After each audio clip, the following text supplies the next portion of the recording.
In a White House press conference 3 weeks ago, President Obama said for the United States to succeed, it needs to develop cutting-edge technologies, and clean energy needs to be a part of that innovation. Well, in Washington state, a public-private partnership is working on what it hopes is the clean energy wave of the future, getting energy from the tides. Let's find out more. Can we harness energy from the tides and make electricity?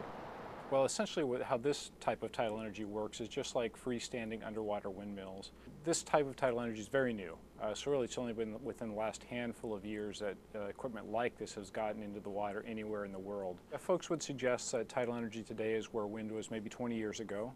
But the hope would be that because of the learning we can leverage from wind and other renewables, that tidal energy and marine energy in general can catch up much more quickly. About half of it will be paid for with a $10 million grant from the U.S. Department of Energy. From the word go, this project has been configured preferentially for data generation as opposed to power generation. Tidal power site is right there.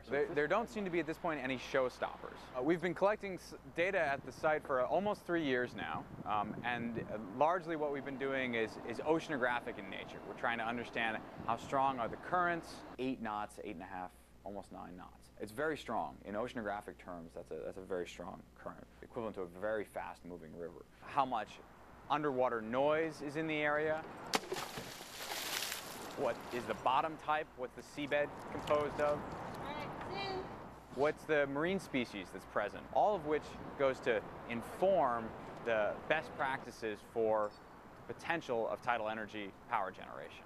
The water that's over here has to accelerate around that corner, and so we get particularly high velocities right there. And everything we've found to date suggests that this is a good site, and I think also the scale of the project is right. There isn't going to be a tremendous amount of power generated from this, but it's the right step in learning about how these turbines interact in the oceanographic environment. It takes a while to get these projects from concept through permitting, licensing, and to the point of actual commercial operation. Frankly, all of the permitting processes that those folks are used to working with are set up for dams. So what we're really trying to do is sort of wedge our project into those old permitting processes, and it's just not a good fit. I don't know how fish will interact with this turbine. Well, the only way to really know that in a real way is to deploy one and monitor it. The best case at this point would be we'd actually get the equipment in the water in 2013. So by the time the permitting process plays out, by the time that the turbines are manufactured and shipped and delivered and everything is assembled and it's put in the water, the latter part of 2013 is the timing that we're shooting for.